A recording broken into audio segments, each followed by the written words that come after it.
voy tavba, hovlisi yo'q bu uyi. Ajoyib qurilgan ekan, lekin mana buni qarang. Garaji bor ekan. Ikkita mashinani olib kirib qo'ysangiz bo'lar ekan.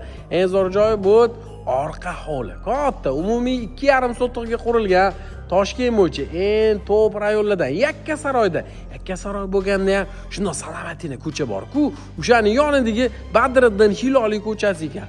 Shunday katta yo'ldan 100 metr atiga birinchi etajda bitta katta mana kuxnadan to'g'riga o'tsak, hovliga, orqa hovliga o'tib ketsa bo'ladi. Bu yerda ham bitta sanuzel, mazza joyi, letniy kuxna va mangal zonalarigacha bor.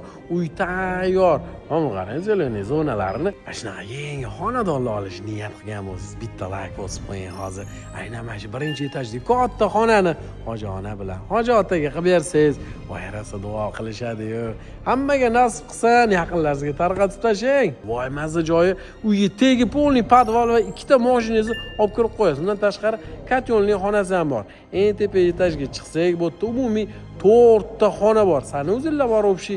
Xonalar hammasi tayyor, remontdan chiqqan, hali hech kim yashamagan xonadon. Mana xonalarni bitta ko'rvarsiz bo'ladi.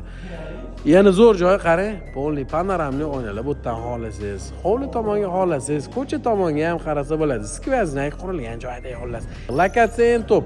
Salomatinada kimlar turadi o'zi bilasizmi bu ko'chada? Zodagon odamlar turishadi. Mana balkondan chiqib, hovlingizda tomosha qilib o'tirsangiz bo'ladi. Mana ko'cha shunday katta ko'chadan 100 metr kirganda, mana shu yonidagi xonadonni bir xil qurilgan. 355 mingga sotgan ekanlar yaqinda. Endi mana shu ko'rsatgan. Buni yonidagini bir donasini 345 mingga srochniga berib yuboriladi.